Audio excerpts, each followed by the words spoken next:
Un grand fidèle de Laurent Gbagbo, Georges Armand Ouénelin était chez le roi des Abourés le vendredi 18 mars 2022 où il a transmis un message de Laurent Gbagbo, membre du CSP au PPACI. Le professeur Georges Armand Ouénelin a rendu visite au roi de Bonua, Nanan Miezan Kakou Venance.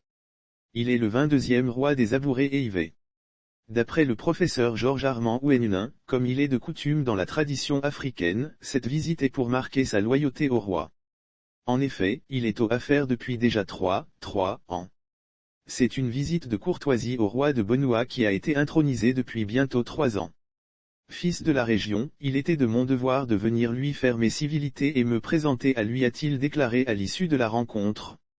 L'exhortation à la résistance accompagnée du député de Bonua et secrétaire général adjoint du PPACI, l'honorable Ekra Elige Joseph, du fédéral PPACI de Bonua, Kissi Vincent, de son directeur de cabinet, Chrysoa Anangaman et bien d'autres camarades, Georges Armand Ouénelin a transmis un message fort au roi de Bonua.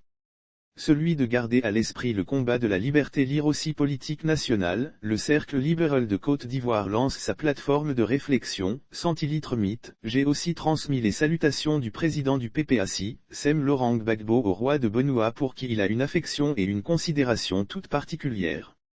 Et j'ai aussi rappelé que le combat du président Laurent Gbagbo pour la souveraineté des peuples africains rejoint celui de l'illustre Kadjo Amangua, véritable légende des peuples abourés qui fut l'un des précurseurs de la résistance du peuple ivoirien contre le colonisateur, a-t-il ajouté.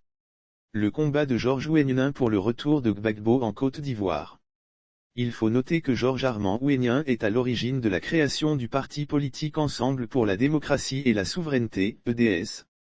Ce parti a été mis sur pied au moment où au FPI se menait une guerre de leadership entre Afin Guessan et Feu Abdourahmane Sangaré, pro-Gbagbo.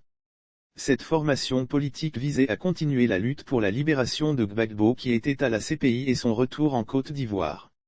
Il a même déposé la candidature de Laurent Gbagbo à la Commission électorale indépendante, CEI, à la dernière élection présidentielle d'octobre 2021 comme candidat de EDS. Candidature qui a été rejetée.